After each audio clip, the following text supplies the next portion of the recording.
yoviral.fr. Bonjour à tous les amis, très heureux de vous retrouver pour cette nouvelle vidéo YouTube. J'espère que vous allez bien et on va voir ensemble tout simplement une main qui a été jouée entre Yo et la fameuse baleine de la dernière fois, Jack Power, qui clairement en mettait partout, on l'a vu la première fois qu'on a analysé une main. Et donc on va voir cette main tout simplement ensemble. Écoutez, avant qu'on commence la vidéo, n'hésitez pas à mettre un pouce bleu les amis, vous abonner et activer la cloche, notamment pour tout simplement qu'on se retrouve pour qu'on joue ensemble quand j'organise des home games ou tout simplement quand je joue en stream sur YouTube. Merci à vous les mecs. Alors, donc ici on a Open de UTG plus 1, on a Call de Gotham, on a évidemment Call de Jack Power qui est la baleine qu'on avait déjà vu, qui avait mis un beau bad beat avec Yo, Yo avec 6 et 2 off, et Yo ici qui est en big blind décide de compléter tout simplement. Donc là il a une cote magnifique parce qu'il doit rajouter 8 euros dans un pot qui en fera 50. Donc si tu veux savoir tout simplement la cote, donc tu prends 8 divisé par 50 et donc Yo a besoin d'être bon tout simplement 16% du temps. Donc il a un call de manière générale assez facile. Donc ça vient roi 6 3 et je vais vous donner du coup la main de... Allez, on va changer par rapport à la dernière fois. Je ne vais pas vous donner la main d'Yo, je vais vous donner la main de Jack Power. Jack Power a ici roi 3. Donc il a roi de carreau, 3 de pique. Donc il est déjà pré-flop, évidemment. Il ne faut absolument jamais call roi de carreau, 3 de pique. Ça, c'est pas bon du tout. Donc on voit que c'est un vrai récréatif. Et on voit encore plus que c'est un récréatif, puisque quand il est dans un pot à 4, il décide de checker 2 paires. Ce qui est une énorme erreur. En plus, il y a des straight draws possibles avec 7 et 5, 5 et 4. Donc on a besoin d'un petit peu de protection. On peut valider roi, on peut valider 6, on peut valider 3. Donc il faut bet. Et en plus, quand on a 3 joueurs en face, on a encore plus envie de bet parce qu'on va souvent trouver un payeur. Donc là, à sa place, il faut souvent faire 30. Et là, Jack Power décide de faire le pire play à faire, qui est de checker 2 paires. Roi 3.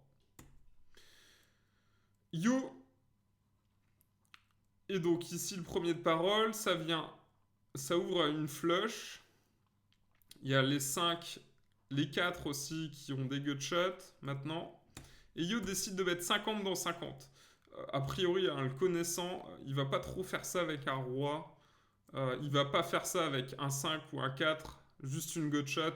La plupart du temps ici, ça sera quand même vraiment souvent, pas se mentir, un bluff avec un flush draw. Donc ça fait fold, fold. Et là, Jack Power qui a roi 3, évidemment, va pas folder. Et là, il fait même un min-raise. Donc ça, c'est en fait, il joue vraiment complètement à l'envers. Il faut surtout pas min-raise ici parce que si jamais Yo a un flush draw, et Yo a tout simplement 50 à rajouter dans un pot qui fera 250. Donc quand tu as 50 dans un pot qui fera... C'est pas 50 dans 200. Ça, c'est important de comprendre. Vous rajoutez pas 50 dans 200. Donc, il faut être bon 25% du temps. Non, c'est pas ça. Tu rajoutes 50 dans un pot qui fera 250. Ok ?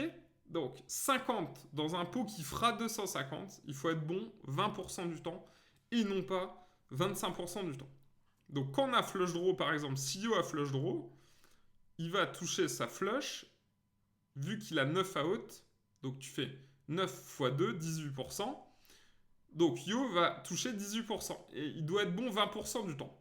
Est-ce que c'est donc une erreur de call ? Non, pas du tout, puisqu'il y a ce qu'on appelle une cote implicite, donc c'est-à-dire que si Yo touche sa flush, Jack va lui redonner des jetons, clairement, la plupart du temps ici. Donc Yo décide de call, on ne sait pas ce qu'il a, mais très probable qu'il ait flush draw ici. Et Yo check. Là, du coup, on le met un petit peu moins sur flush draw, hein, en vrai, quand il check ici, Yo. Et Jack Power a donc Roi 3, donc il décide de value bet, même si le 4 fait quinte. Il fait 150 dans 250. Et Yo décide de check raise. Alors, je peux vous alarmer, les gars, quand vous avez ça, cette situation-là qui se passe, que ça soit Yo Viral, Sir Flo ou Pierre-Paul Jack, vous devez fold deux paires. Donc, surtout, ne collez pas deux paires ici. C'est une erreur gravissime. Donc, ne collez jamais deux paires. Là, Yo, il n'a pas de bluff. C'est pas possible, il peut pas bluffer. Donc, Jack à call. À Croix 3. Et Yo montre 4 et 8. Donc, voilà. Hein. Yo qui a remis un petit backdoor. Et puis, voilà, ça lui fait pas de mal aussi à Jack de prendre des bad beats. Hein. Il n'y a pas que lui qui en met. Et donc, voilà. Donc, c'était un coup assez marrant qui s'était déroulé pendant mon game que j'avais organisé il y a un vendredi, il y a 2-3 semaines. Et donc voilà, bah, écoutez les amis, je vous invite vraiment à vous abonner à la chaîne. N'hésitez pas aussi à nous rejoindre dans les clubs. Vous avez moins 10% sur votre premier abonnement avec le code SIRFLO, S-I-R-F-L-O, tout attaché en majuscule sur les clubs. Je vous mets le lien tout simplement en description. Évidemment, rejoignez-nous dans les masterclass. Si un jour vous voulez jouer ces tables de NL400 où vous voyez que il y a des beaux flippers le dauphin, et ben il faut passer par les micro-limites, et donc on vous a fait évidemment une formation spéciale micro-limite pour se sortir des micro-limites et arriver à la NL100, la NL200. Donc c'est très simple, voilà, je vous invite à passer à l'action, à nous rejoindre, c'est clairement une des meilleures décisions que vous pouvez prendre sur le long terme, sur le court terme, sur quand tu veux, rejoignez-nous les gars. Donc écoutez, un grand merci d'avoir suivi cette vidéo. Je vous embrasse les amis. Lâchez un petit pouce bleu. Ciao, ciao. Stage de perfectionnement, abonnement aux vidéos stratégiques, coaching à distance, yoviral.fr. Devenez vraiment gagnant au poker.